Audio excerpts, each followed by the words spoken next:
the agenda. Motion to approve. There's one thing I'd like to do on the agenda is move policy 4-13 school assignment to last on the agenda, if that's okay. On the second page, move it down to the very last thing, if that's okay. So an motion as amended. I apologize. Okay. Motion as amended. Second. All those in favor? Okay. Okay, approval of the December 13th, 2017 policy committee meeting minutes. I need a motion. Okay. Motion to approve. All those in favor? Michelle. Okay, first one.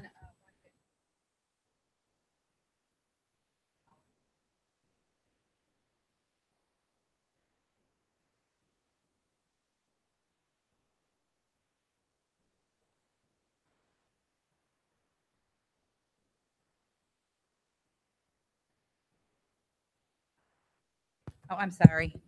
16, 17, 18, 19, 120, 124. Yep, all went to the board, and I apologize, I didn't have my microphone on. All went to the board the last meeting for review.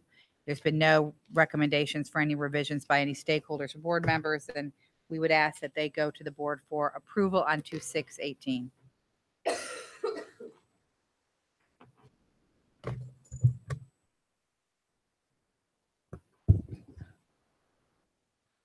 Motion, anyone?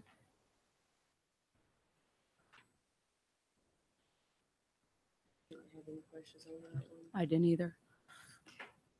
Okay, motion to approve, to send to the full board, for approval, 1-6, 1-7, 1-8, 1-9, 120, and 124. All those in favor? Oh, you have to push your button. Okay. The next one we have is the adoption of policies. Policy. And the board had some recommended revisions regarding the administrative guidelines, and I decided to take another whack at it, comparing it with School Board Association and some other policies, and tried to make it more comprehensive. And try and I did it again. I'm sorry, Arthur. I'm just going to leave it on. I apologize. Okay, start again. 1-14 Board of Education policy. I made changes under the administrative guidelines based on the board's feedback last time, and then took the School Board Association policy and tried to make it more comprehensive and not just dealing with adoption of policies, but on the whole process. One of the major substantive changes, and which would be different than how most of the changes are consistent with what we currently do. One of the major substantive changes that I'm recommending is something that we've talked about before, and I should have proposed it last month, is in the review of policies. As you saw with the policies y'all just approved, there's a lot that we review them every 6 years. There's no proposed changes, and it's almost a pro forma review. I would recommend that instead of doing that, you leave that responsibility to the superintendent and legal counsel to make sure that all policies are up to date, and we could give you a report annually of the ones that don't need any revisions, just so that you know they're being reviewed. But it just seems a waste of your time to constantly be looking at policies that don't need any changes. And I don't think the policy was intended to do that, but that's the way it's been interpreted. So that's one of the changes that I'm proposing. It leaves it to the general counsel in the wording that you right drafted. Okay. And then just because I didn't think this. Is there a reason that in the policy adoption that you deleted to adopt the 2/3 majority? Is the 2/3 majority only required to suspend it, but not to approve? That's the way that's been implemented. We usually, it's never there's no requirement for a 2/3 majority. That's the way that this board has always done it for suspending the application of policy. In my time, we've never had one that passed that wasn't by a 2/3 majority, but it wasn't necessary. So I didn't know that you wanted to keep doing it that way. Do you know with other school systems, typically a policy change requires a little bit higher vote than a typical majority vote? Do you know what other School Boards Association recommendation, and which is what most districts have adopted, is a strict majority vote. So not a 2/3. Yeah, But to suspend policy, you want a 2/3. I just Okay. wanted a higher standard for that to be recommended to you all. Now we can leave it at the 2/3. I don't know that we ever track it. In the restart model up above, Mhm. that exempting Yeah. schools that are in the restart from some of the board policies, can we put in there that if the superintendent has to do that under the restart model, that he tells us that Absolutely. he's exempted them from some of the policies? Or which policies those may be. Exactly, that'd be great. And then in the new addition to policy development, I don't think we need that. I Okay. think we just need to leave that. I mean, people can make suggestions, but I don't think we need that. I'll in take that policy. whole section out. Yeah. Okay, so you're Yeah. taking, Yes. this whole thing, policy Yep. development out. Yep. It starts out that it reserves to itself, that we reserve to ourselves the functions of developing and revising policies for the school system. So I think we're okay. You good with that? Mhm. You good? Okay. Anybody else? Those were all my comments. I like what you did with administrative guidelines. Thank you.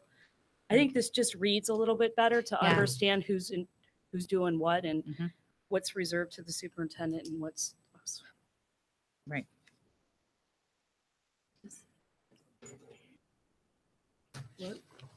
The administrative guidelines is what we originally talked about adding to this so that it gave it a little bit more meat as to what the administrative guidelines, and then that we review them at our first meeting after their development, and then they become guidelines.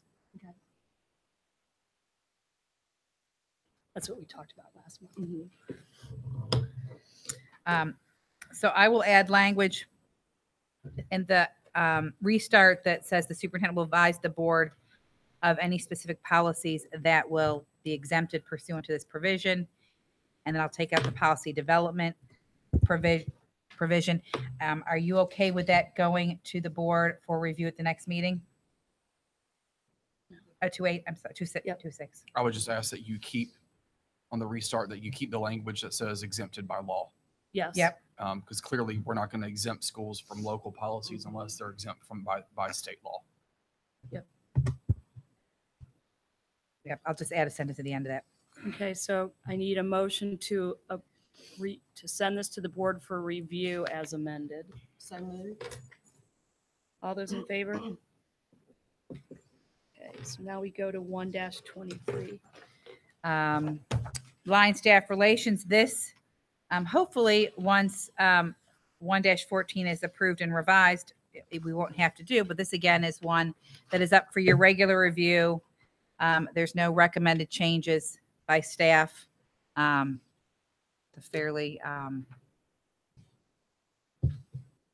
have no comments. common sense kind of, Mhm. Yep. I was gonna say no brainer, but I couldn't figure out the word I wanted for that. So, I have no comments. Pretty straightforward. so we would ask that go for review on 2/6. Okay. I'll make a motion that we send this to the full board for review. All those in favor? Aye. 1-29, this is also a regular review policy. And as I did with all of them, I pull line staff relations. I couldn't find another similar policy, but with this one, the School Board Association policy, one mandatory change was that we had still had the annual as opposed to the every 2 years for the training. And that had previously come to the policy committee. At that time, the policy committee felt that when the law was changed, they still wanted the higher level of training. I'm not sure why. So that didn't go anywhere, but I'm recommending again that we make that consistent with statute. And then School Board Association has the other paragraph that's about refraining from investigating and complaints.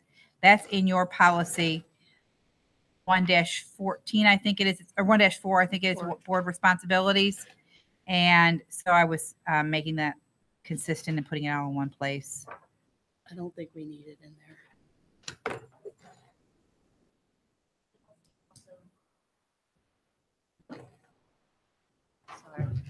So should this policy also include how a board member is reprimanded if they do not follow the policy? Like what happens, such as if they've been censured? What you're asking is what happens if we violate the code of, if somebody violates the code of ethics. Right. several years back, the policy committee considered adding a censure policy Right. and decided at that point to table it. So that we don't have anything that says if then what. So should we? It's up to y'all.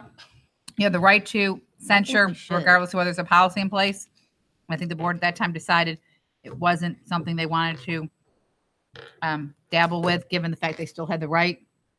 But we can dust that draft out again if the policy committee wants to see that. My think we understanding should. is, other than a censure, which you don't need a policy to do, there's nothing else we can do beyond that. So what does censure mean? Just a A public public reprimand, reprimand. that's it. But that's as far as we can go under state law. In most circumstances, there's Yes. the emotion process, but it's Right. a very high standard. Can we revisit that conversation? So we've censured a board member. What does You have that? to push the button. I did. Oh, you did? Oh, they're saying no. Sorry. Are Can you you hear good? me now? Yeah. Yeah. I'm sorry. So a board member has been censured by the Board of Education, right? Right. So how do we define that? Meaning we do not have a policy. The censure. So we just, You don't need a policy. No, it's not in statute either, right? No, there's no censure statute. It's maybe in Robert's Rules of Order. I haven't looked, or in the general. There's practice. a motion to censure in Robert's rules. Yeah.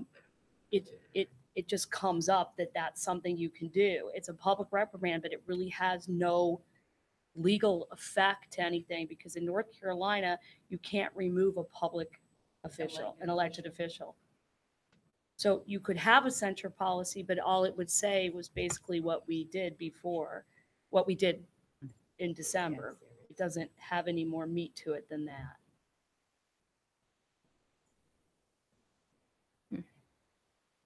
okay, thank you.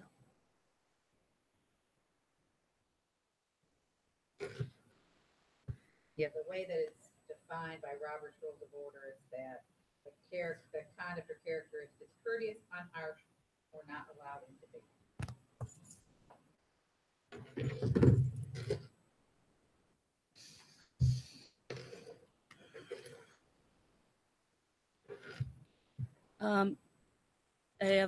I don't like the addition of the new sentence because it's or bullet. It's already in our policy under 1-4, and it's somewhat subjective to have a code of ethics. What's attempting to resolve complaints? A lot of the language in that, it is like that. I mean, it's somewhat I know subject to. that would be my. I don't like it. Would it fall under the bullet right after that, take no private action that will compromise the board? Isn't that the same thing? So I'm not sure that we need to say it twice. It's already in board policy 1-4. It's just not something that this is something that the board takes an affirmative action to sign, whereas 1-4, they don't. Now, obviously, it's, this type of language is already in your policy. It's in your contract with your superintendent. I mean, there's lots of places where this kind of thing already exists. I just felt that if we were going to say board members shouldn't do it, that it should be something that as a board member, it's come to my attention clearer. And this is the only place it is, Yeah, I guess that in my mind, I agree with Ms. Merrill that it's in that last one. It's also in the avoid impropriety in the exercise of our official duties, that kind of stuff.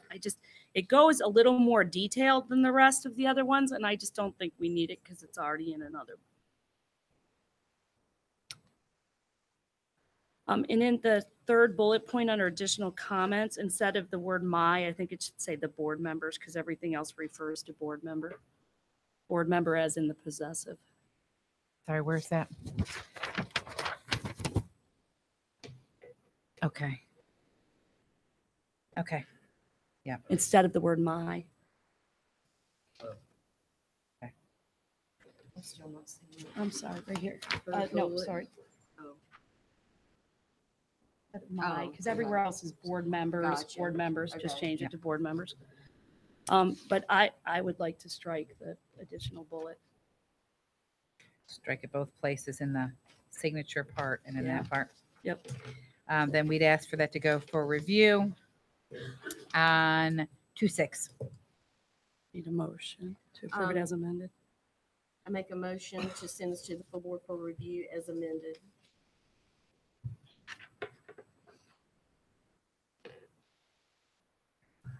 It's on.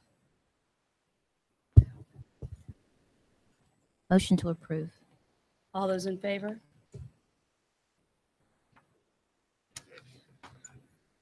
The next policy is 1-30, fuel emissions. Again, this is part of your regular review. I could not, I could not find any changes from any other districts that were different than ours, other than in the title. Some districts call it an idling policy as opposed to fuel emissions. And we're required to have this? Yes. So I would, we would recommend that this go before the board on 2-6. Mr. Strickland has had an opportunity to look at it, and I don't think there's any changes from his department on it.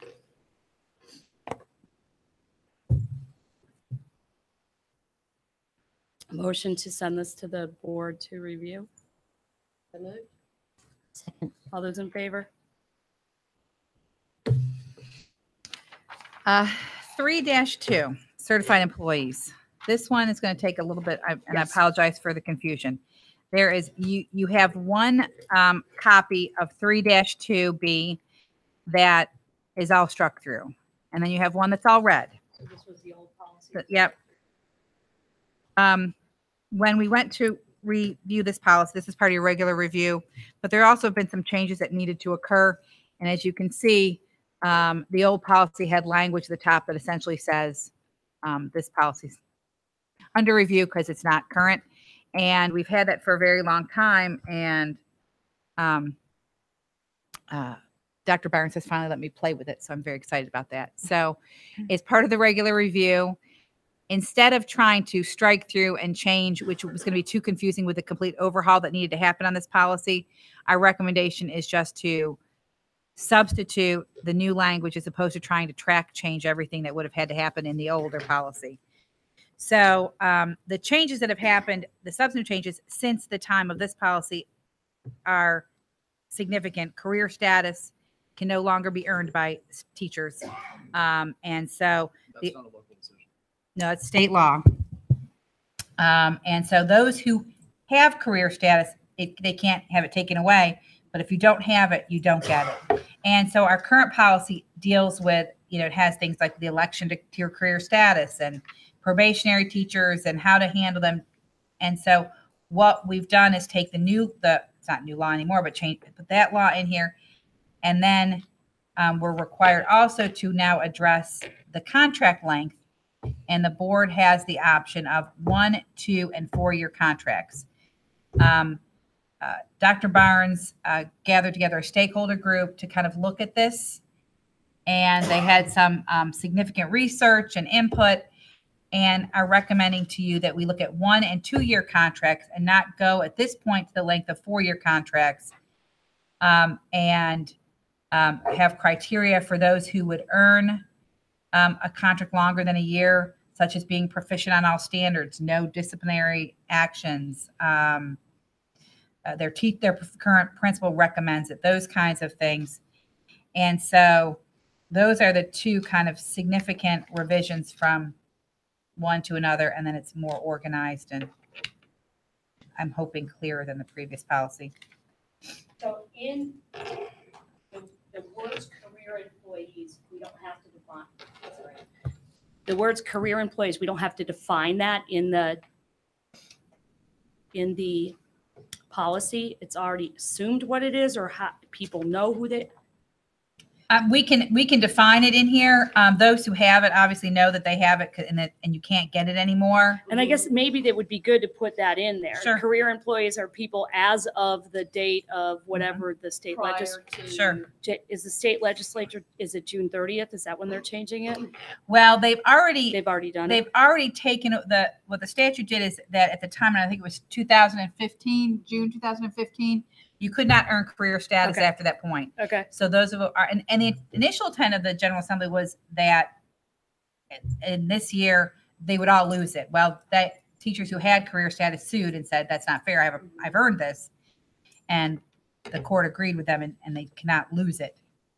So it would be those employees as of 2015 That had who had earned already it earned prior it. to- And Okay. you have to earn it within your Yes. district. If I'm a Leave a career district. status employee and I leave a district, Okay. the previous law allowed me 1 year to earn it in the other district as opposed to 3 years, but they don't have that anymore either. And I guess I would feel a little Okay, bit so better. define career status. Yeah.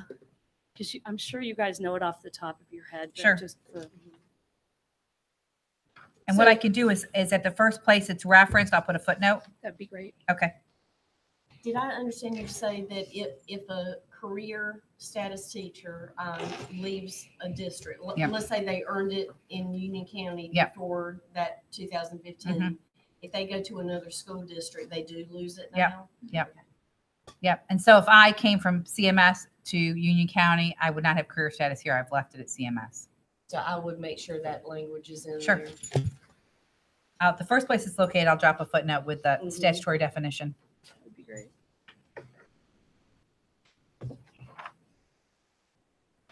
And go ahead. I was going to say staff would recommend that this go to the board at the. Okay. The stuff about resignation, is that changed a lot from the last? I didn't go word for word by the No. last one. It's much, It is. Okay, great.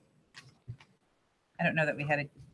you don't have to say word for word. I just mean, was there any big changes? No, to those any are of the other only st- substantive Okay. changes. That's what- Now, there may have been parts that weren't in our previous policy.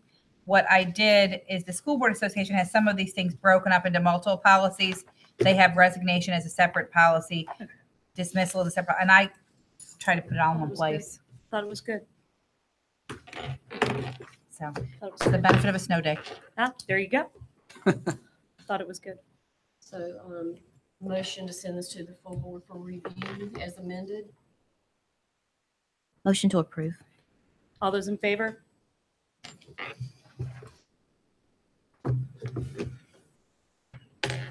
The last policy we have for you as part of the regular review is the DNR policy 4-25.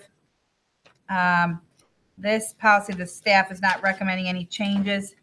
In basically what the policy indicates is that if a family has a DNR, that only medical staff will follow it, that our staff isn't trained to know whether it's truly the disabling condition or the medical condition or something else that we need to be treating. So, and we asked that that go for review on 2/6/18.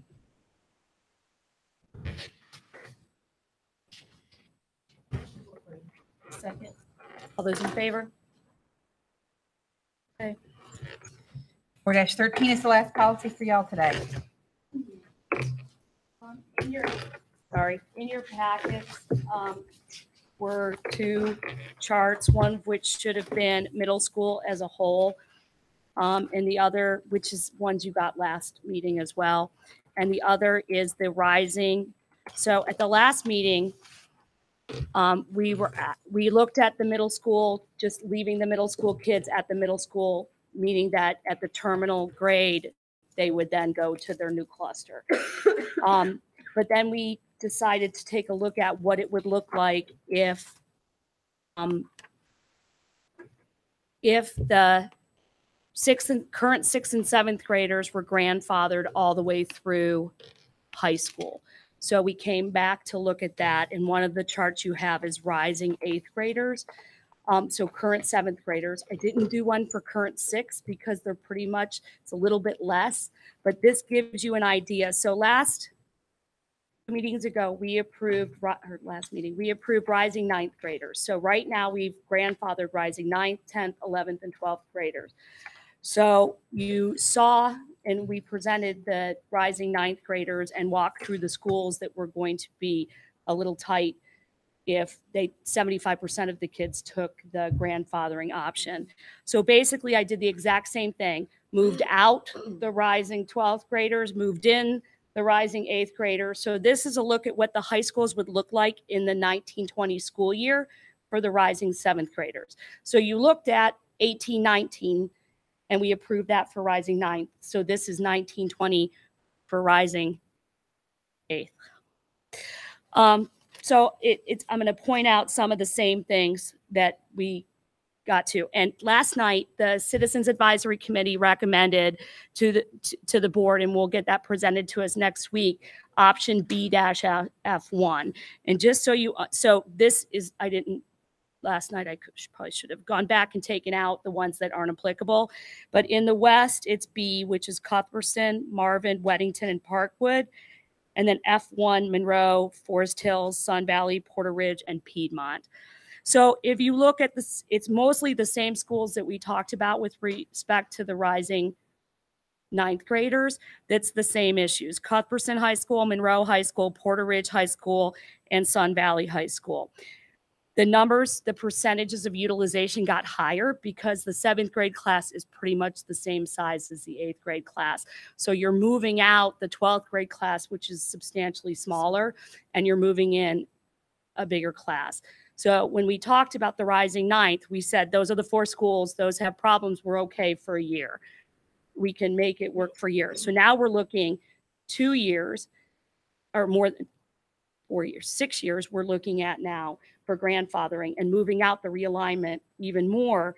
And you still are having the same problem. So Cuthbertson would be at 102%, Monroe High School would be at 107%, Porter Ridge would be at 103%, Sun Valley High School would be at 116%. And I think that's under the 75% utilization. Even if you look at the 25-75, you're still in the same brackets. The issue you have with particularly Monroe, Porter Ridge, and Sun Valley is they will be construction zones come this summer or very shortly thereafter. Monroe and Sun Valley have pretty significant changes being made to it. Sun Valley will lose its MCRs, so you see it having 13 MCRs, but most of those MCRs will go away because they need to be moved for the construction to begin, because the new wings will go where those MCRs currently sit. So Monroe has the entire new wing, and they're fixing the elevator and the circulation. Porter Ridge is getting a classroom addition, but more importantly for the school operation is the cafeteria expansion. So some of the schools would be forced to go, high schools would be forced to go to 5 lunches if we did this, because the cafeterias aren't big enough to handle it. So this would, and if you, that'll play through a couple years. So it a little bit more falls off when the then 12th graders fall off that. So it gets a little bit better every year, but not a lot better every year. And I could run that all the way through the 6 years to see what it looks like, but I thought I would bring this first and then go from there. And now we know what option they picked, so we can go from there. So some of the things we asked Dr. Faust to go back to the high school principals and kind of have a discussion. Some of the things just to think about when we talk about this is with the high schools, this would require a lot of floating teachers to make it work, particularly at Sun Valley High School and Monroe, to make sure that we have enough classroom space when they're losing the MCRs. Not only are they losing the MCRs that they currently use for space, but they're gaining almost 200 students.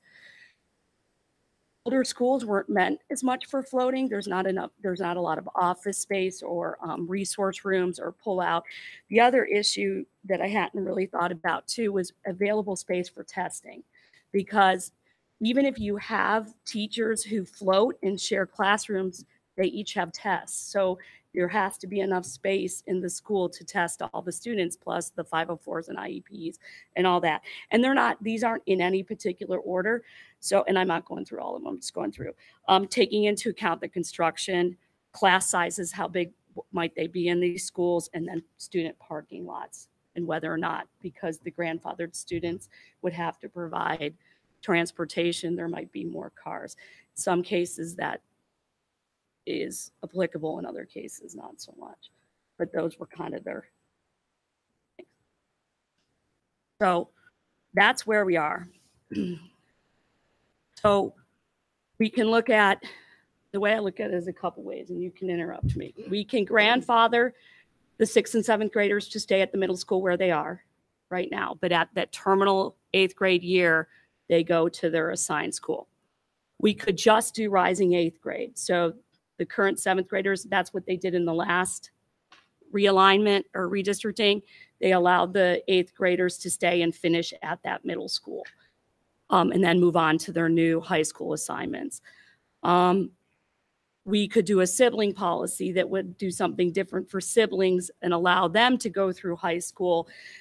But I think looking at this, we have to figure out what we would do if we grandfathered 6th and 7th grade all the way through high school. Because I think, I'll just speak for myself, that there's an issue here. And without having any idea, like last time the rising 8th graders, only 56% took it, but they only got 1 year. So will it be different if it's offered all the way through high school? Will it be more like the high school statistics were? We just don't know. We don't know how many are going to take it. It's kind of like trying to figure it out, but I don't know how else to kind of put it in. I don't know. That's kind of my thoughts.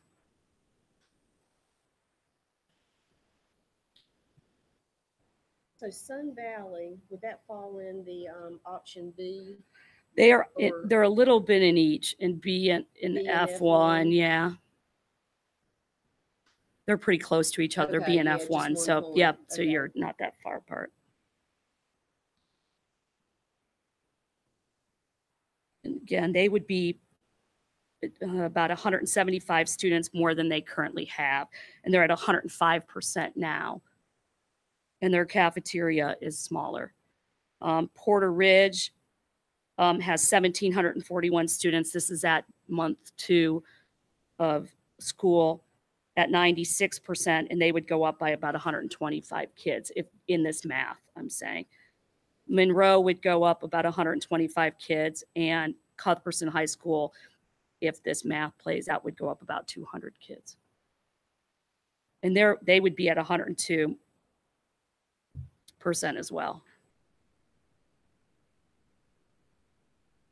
And if you look at the middle school, the whole middle school one that was sent to, I mean, there's a couple of them. Cuthbertson Middle would be at 99%. They're at 95% now.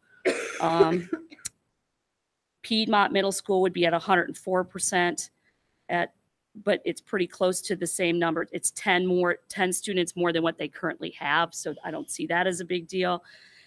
Porter Ridge Middle School would be at 101%, but it's only 50 kids more than what they have right now in their school, and they have 21 MCRs in their backyard. And Sun Valley Middle School would be at 112%. At 1325, but a year ago they had 1365, and they made it work because they have 9 trailers that they use as classrooms. So they could make it work in the middle schools if they had to. It's, I think, the jump to the high school that causes a little more heartburn. Just so I have it straight, the options for Sorry. my own clarity. What I heard is kind of 3 possible choices. You could grandfather your current 6th and 7th all the way through high school as one option. Right. The second one would be the same thing, 6th and 7th, but through their terminal grade, which would be 8th grade. Through middle school. And then they would go to their new assigned high Right. school. And the third one would be current 7th. current 7th, which are rising 8th graders, Right. your current 6th, would not, Would have that to would go to have to their go to new their new school. school. And that's how it was done 4 years ago. And then, and And obviously, then the percentage of kids that took just the rising eighth were 56%. So And it then- didn't- obviously in any situation that doesn't meet any of those criteria would go through our normal transfer application process. Right. And then we still have to talk about sibling policy, EC, dual language program. We still have to go through all that. Yes. Those are the three as I see it.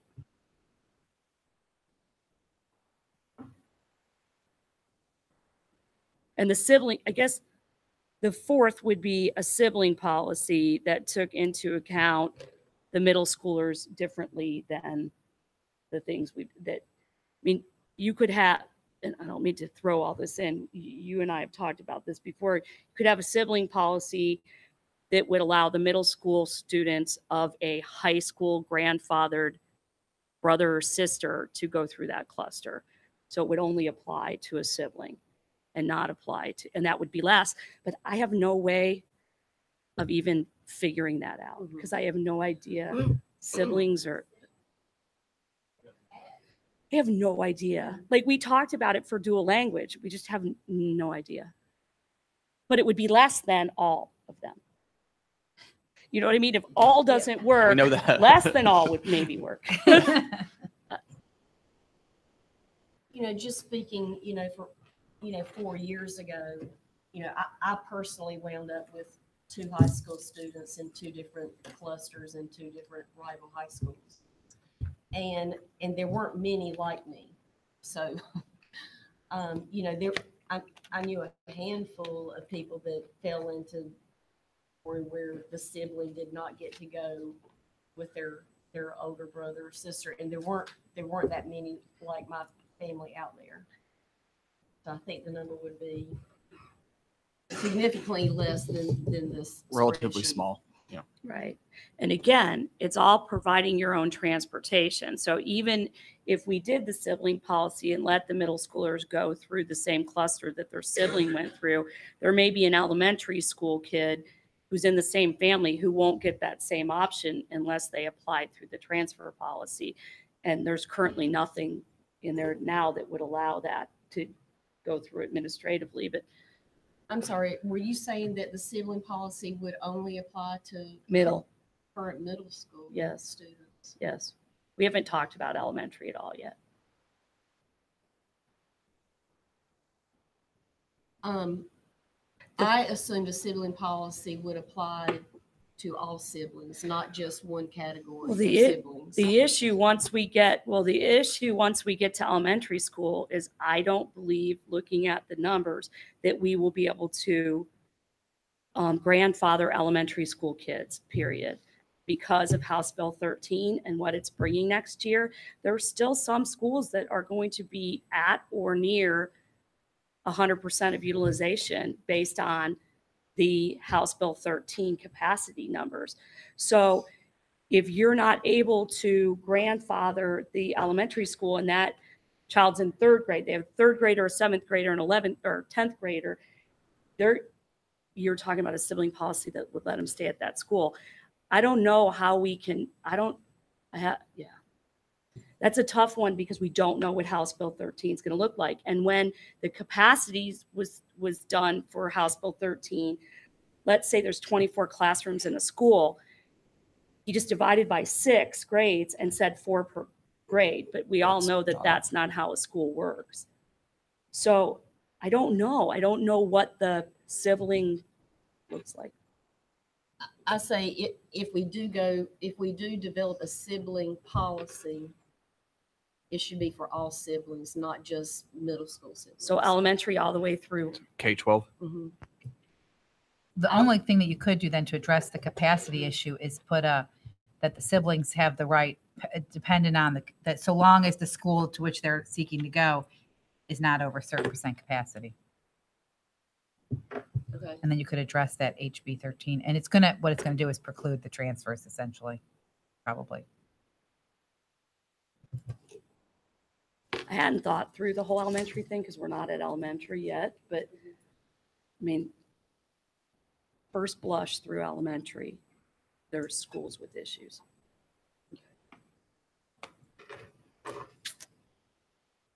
And again, we have talked about dual language and their whether, their grandfathering and siblings of that too, but I guess the sibling policy overall would take care of that.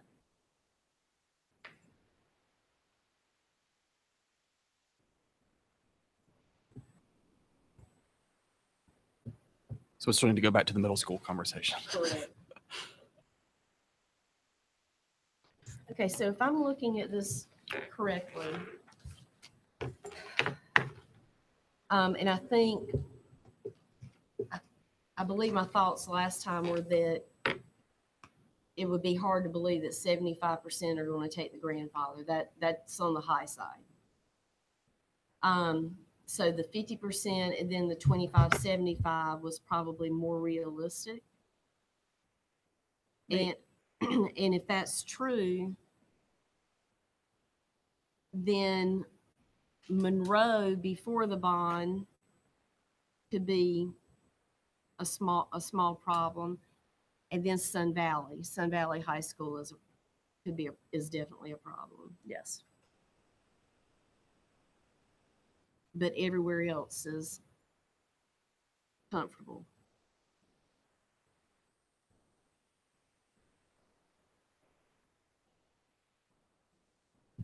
So then you have to ask yourself, how many people or how many students do you think at Monroe are going to take the grandfather to stay at Monroe? And how many kids at Sun Valley are going to take the grandfather to stay at Sun Valley? And do you really think it's 75%, or are they going to move closer to home and go back to their neighborhood assignment? I'm just going by it. 75% in the last redistricting is an average. So it was 80% for 12th graders. It was 78% for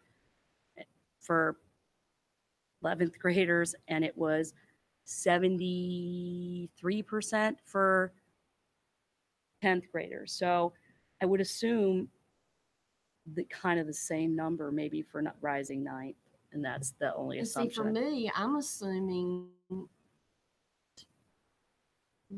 reassignment process has been so different from 4 years ago that I don't think the numbers will be as high this time. I mean, it's a gamble, but I mean, It's really hard to predict, I think, Mhm. right now. but I mean, there was such, outrage last time that I think that's why so many people took, the percentages were so high.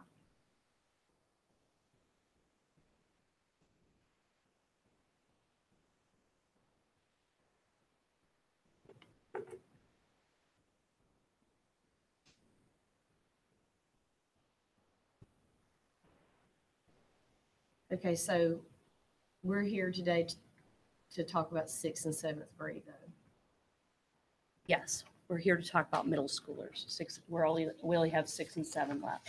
And I mean, we can take a look at all this. I can do more stuff if you'd like me to. We can meet again next week and bring this up again when we think it through. I'm happy to put in the new information that came out of the meeting last night and just run. I mean, now it's just down to one option, so I can run those again and see if it makes any, difference from there. I think we're moving extremely fast and we're basing this off assumption. Can we wait and you provide us with more information if your time allows, or What kind of information? can you provide a new spreadsheet for us? With just the options as they've recommended? Yes. Sure, I can. Is, we have a new outline coming up. We have a special called meeting coming up where the full board will be together. Then we're going to have a work session where the full board. I'm almost wondering if we would be better served for the full board to discuss this than 3 policy members. I mean, I know we're taking a recommendation to the full board.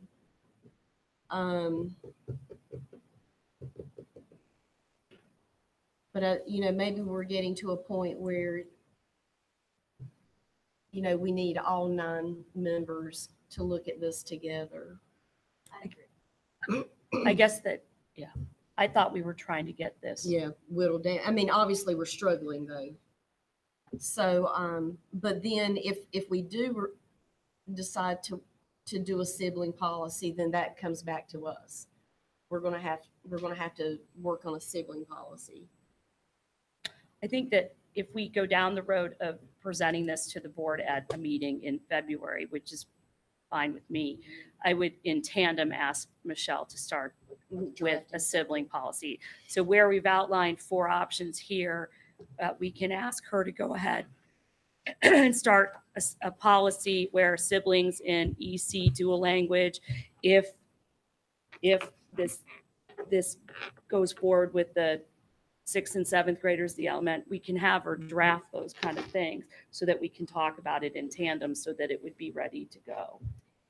Now, when you talk about EC and dual language, how are you connecting that to a sibling policy?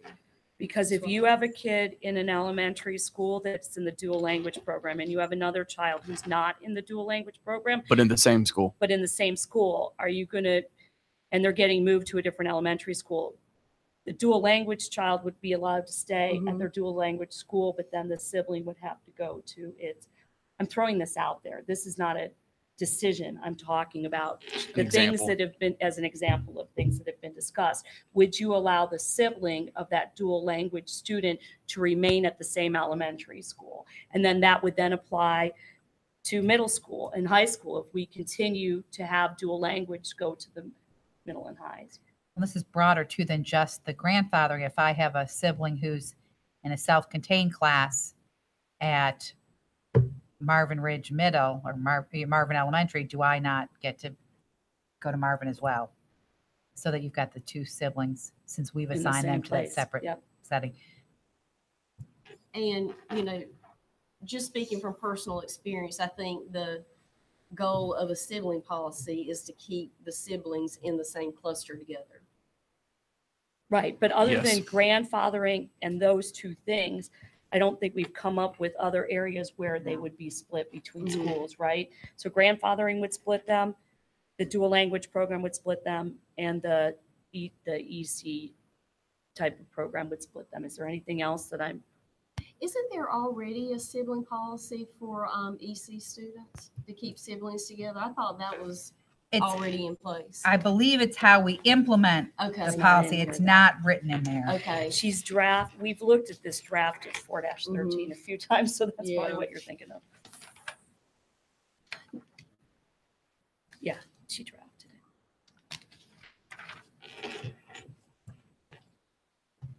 it. I did think that I over the past 3 years though, I thought there were guidelines to keep siblings together through the EC.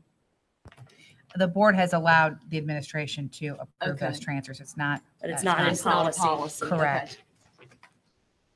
For what it's worth, I kind of like the idea of if we're going to take the middle school options to the full board, I like the idea of parallel to that, Michelle and staff working on a draft language for sibling EC dual language and or any ideas that we might have for elementary if we're not going to grandfather. Just for discussion doesn't mean the board has to take any action, but just to get that conversation going so that we can keep the process moving. I agree. That would also, if you would want to table this and move it to another full board meeting, it would give Dr. Faust the chance after Ms. Heintel does the new spreadsheets to sit down with middle school principals and possibly get their feedback as well, like he did with the high school principals.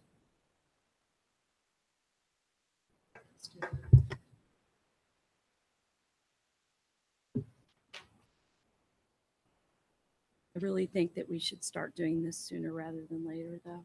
Oh yeah. Okay. I definitely don't think we can wait. So absolutely, this has to be done expeditiously.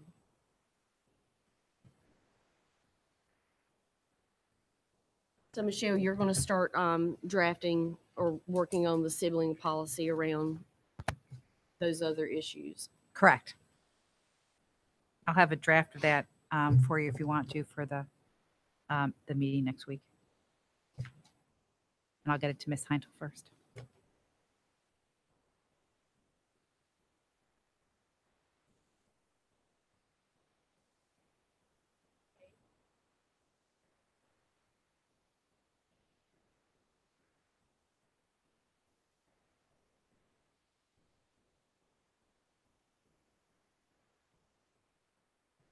Motion to adjourn? In favor? Thank you.